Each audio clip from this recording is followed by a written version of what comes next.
रवि एक छोटे से कस्बे का साधारण लड़का था। घर की हालत इतनी खराब थी कि कई बार चूल्हा भी नहीं जलता था।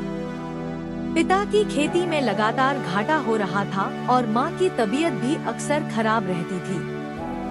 पढ़ाई भी पैसे की कमी के कारण बीच में ही रुक गई। पर रवि खुद का बिजनेस करने का सोचा, लेकिन उसके पास सिर्फ 100 रुपए थे। उसे समझ नहीं आ रही थी कि इतने पैसों से वो कैसे बिजनेस की शुरुआत करे।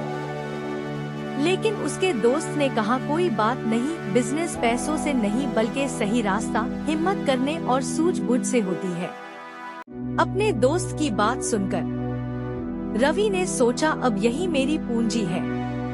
इसने उन 100 रुपयों से समोसे और कचौरी बनाने का सामान खरीदा। सुबह सुबह घर पर माँ से बनवाए और एक छोटे से ठेले पर जाकर बेचना शुरू कर दिया।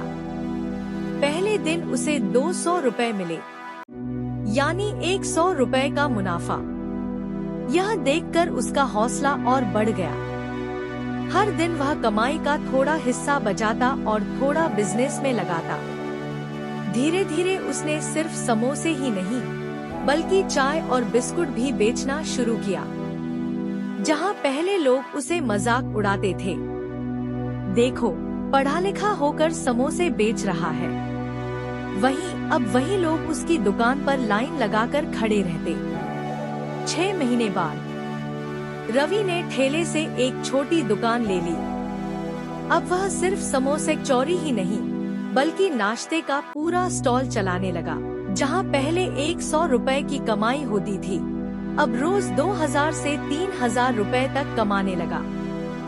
देखते ही देखते 2 साल गुजर गए। रवि का वही छोटा बिजनेस अब रवि स्नैक्स कॉर्नर नाम से पूरे कस्बे में मशहूर हो गया।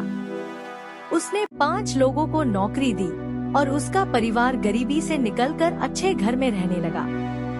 तो दोस्तों, रवि की कहानी हमें ये सिखाती है, बिजनेस बड़ा या छोटा पैसे से नहीं, सोच और मेहनत से होता है।